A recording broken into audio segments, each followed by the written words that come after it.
N'est pas nos langues que nous apprenons à l'école ou nos langues maternelles d'enfants des parents, non. Le parler en langue, c'est notre...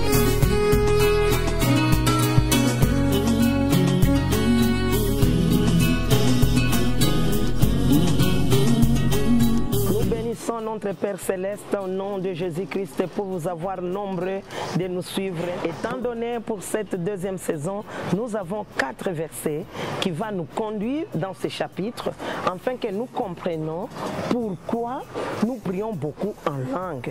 Nous prions en langue, là je prends les 4 versets que je peux d'abord les dicter, et puis nous allons lire ce qui est écrit là. C'est en lisant que nous allons tirer notre explication qui va vous édifier, afin que nous puissions comprendre la prière en langue. Ainsi, je peux dire que les 4 versets, nous avons les versets de base, c'est Philippiens 1, verset 19, Actes des Apôtres, chapitre 1, verset 5,8, Actes des Apôtres 19, verset 6, et Matthieu 28, verset 19 à 20, qui sera la conclusion de notre édification à cet instant. Ainsi, je peux lire au nom de Jésus. Philippiens chapitre 1, verset 19 nous dit ceci. Car je sais que cela tournera à mon salut et à votre salut aussi, grâce à vos prières et à l'assistance de l'Esprit de Jésus-Christ.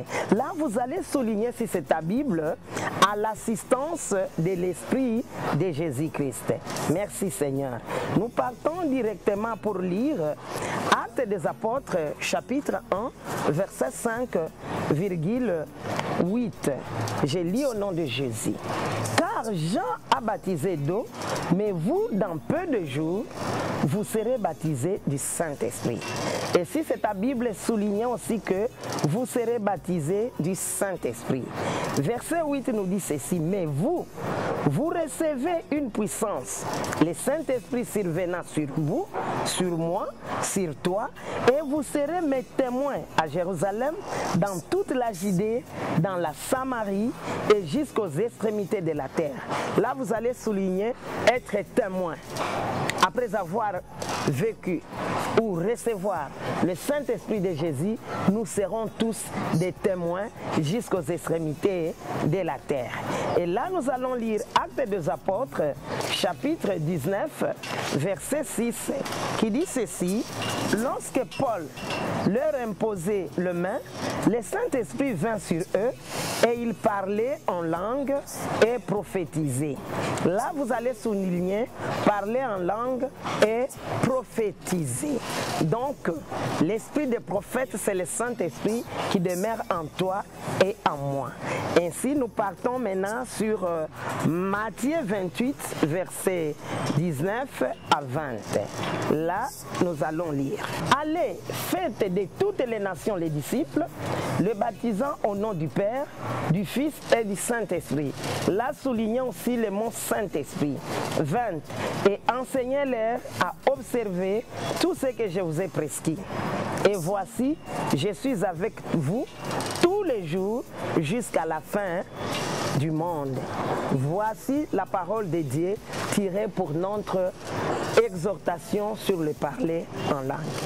Chers bien-aimés dans le Seigneur, je suis très contente pour vous expliquer que ce que vous venez d'attendre aujourd'hui sera le style de vie de tout enfant de Dieu qui se dit croyant en Jésus-Christ.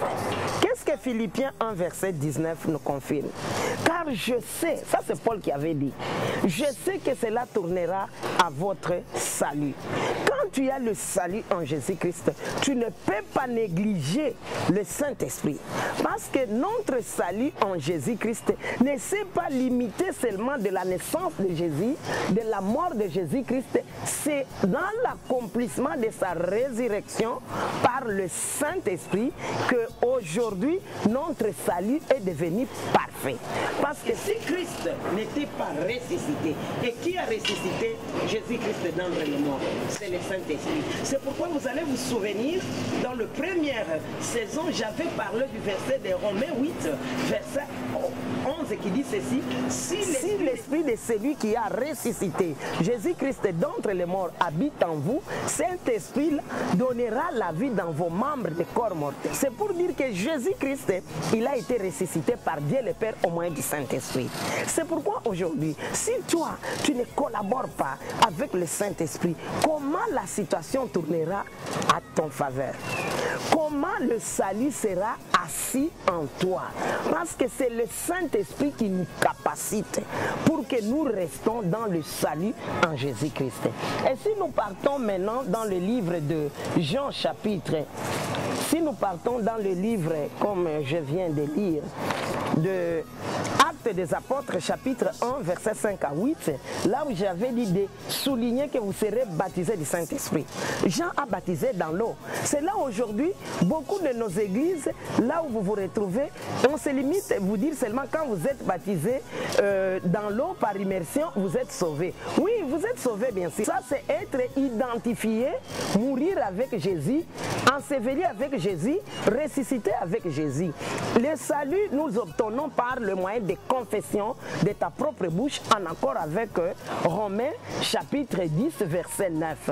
Quand tu confesses de ta bouche, tu reçois maintenant le salut instantanément. Maintenant, pour s'asseoir dans ce salut-là, tu dois beaucoup collaborer avec le Saint-Esprit de Jésus. Dans ces versets-là, on nous parle que le Saint-Esprit, l'assistance de l'Esprit de Jésus, c'est ça le Saint-Esprit. Donc, quand tu as le salut, tu ajoutes à ton salut le parler en langue comme prière.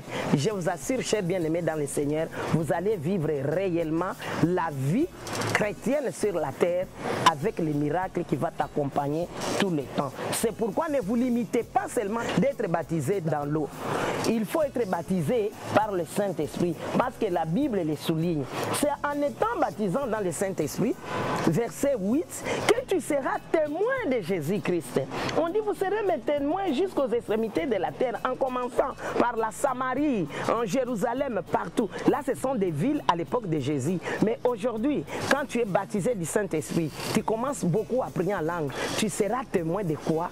Tu vas vivre toi-même les miracles qui vont t'accompagner.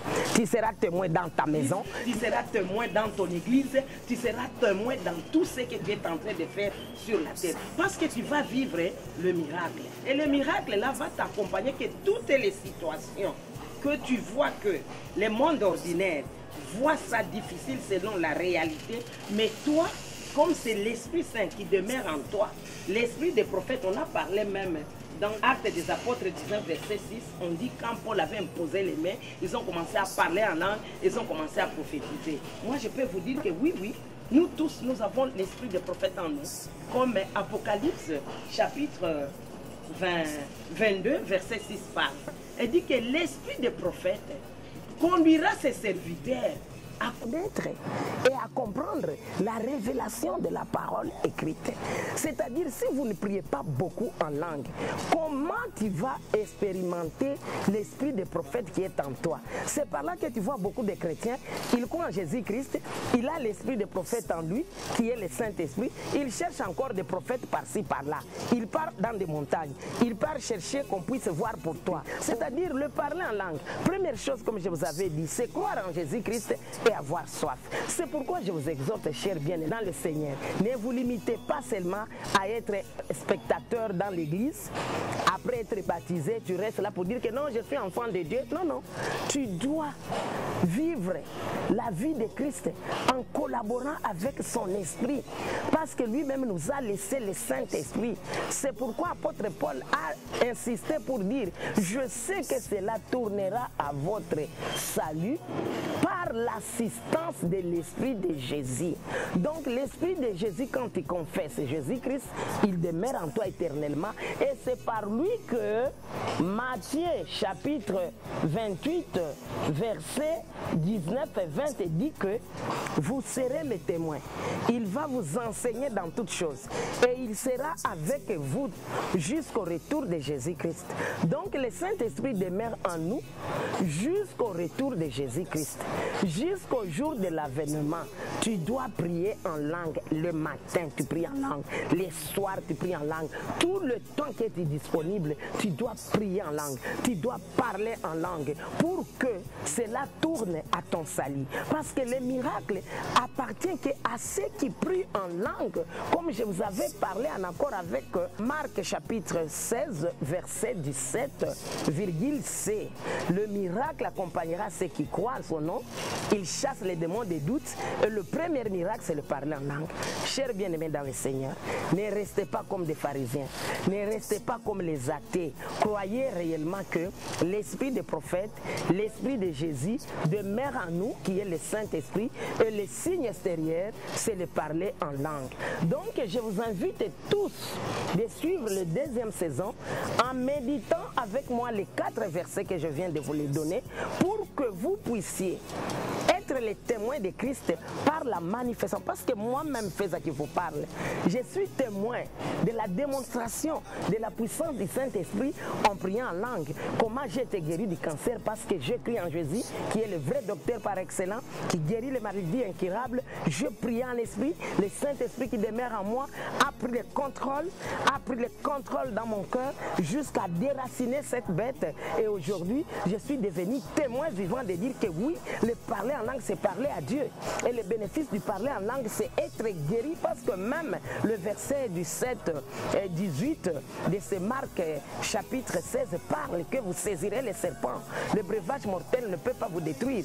Imposez les mains aux malades, seront guéris. Moi, j'ai imposé la parole de Dieu en priant en esprit, en déclarant la parole de Dieu. Cette bête de cancer a quitté mon corps. Et aujourd'hui, je suis là.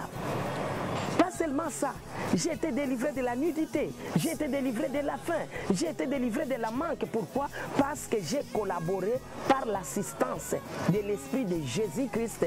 Tout était tourné en mon salut. Mais aujourd'hui, je suis là pour vous inviter de dire que ne cherchez pas d'aller en Jérusalem, ni en Samarie, ni dans des montagnes comme ici chez nous, Congo, il y a Manguengue, à gauche. Non, non.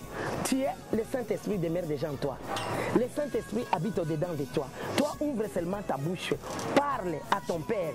Parle à ton Père. Par des soupirs inexprimables. Déclarer la parole de Dieu. Tu verras que le Saint-Esprit va t'assister, va t'enseigner, va te conduire en toutes choses. Même la compréhension de la parole de Dieu que je viens de parler avec vous. C'est le Saint-Esprit révélateur qui va te donner la bonne compréhension que, en bon, comme on a dit que nous serons des témoins, nous ne serons pas seulement des témoins comme les autres, ils partent de maison à maison pour dire nous sommes des témoins de ça. Non, être témoin, c'est expérimenter la démonstration, collaborer avec le Saint-Esprit de Jésus, et il manifeste et il opère en toi les miracles de la situation que la réalité n'a pas réussi, mais à l'assistance du Saint-Esprit, tout est devenu possible, tout est devenu joyeux, tout est devenu vrai, pur et vrai. Maintenant tu témoignes, on fait, parce qu'un jour on risque de te poser la question, hein? Qui est Jésus en toi? Qui il est Jésus en toi? Il est qui? Tu ne peux pas lui dire qu'il est seulement mon Seigneur et mon Sauveur. Il a sauvé l'humanité tout entière. Tu dois témoigner de ce qu'il a fait pour toi. Comme moi aujourd'hui, j'ai dit que Jésus pour moi, il est docteur par excellence. Jésus pour moi, il est ma prise en charge. Il est celui qui me nourrit. Il est celui qui me loge. Il est celui qui me prend en charge. Il est celui qui m'habille. Et quelqu'un, il voit ça et il vérifie mon style de vie. Il voit réellement comment Jésus-Christ vit en moi, comment son esprit se manifeste en moi. Parce que Jésus, lui, il est assis à droite du Père. Nous, nous sommes restés qu'avec son esprit. Comme lui-même a dit que je vous envoie mon esprit qui vous conduira en toutes choses. Et là, vous serez mes témoins. Aujourd'hui, moi aussi, je suis devenu témoin de Christ pour vous parler comment j'ai été guéri, comment, en priant beaucoup en langue, en déclarant la parole de Dieu, parce que croire seulement en Jésus-Christ, avoir le salut, ne suffisait pas. Il faut que tu accomplisses ces étapes de dire, de devenir croyant, d'être le vrai adorateur et d'être témoin de Christ. Tu ne peux pas être témoin de Christ sans vivre la démonstration du Saint-Esprit de Jésus. Voilà pourquoi il a dit en Matthieu pour dire que il sera avec nous jusqu'au retour de Jésus-Christ. Collaborer avec le Saint-Esprit pour avoir la vie.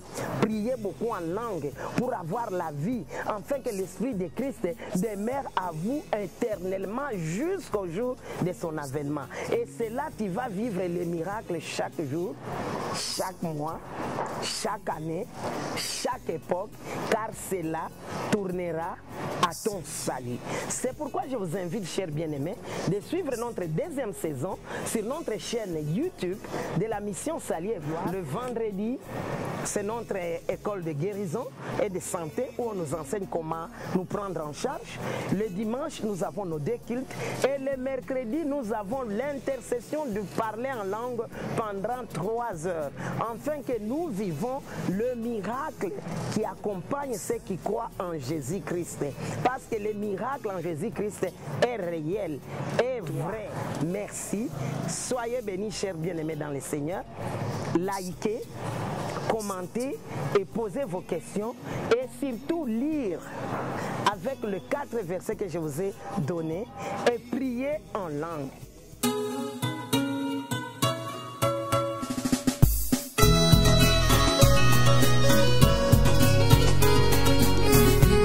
N'est pas nos langues que nous apprenons à l'école ou nos langues maternelles d'enfants des parents, non. Le parler en langue, c'est non.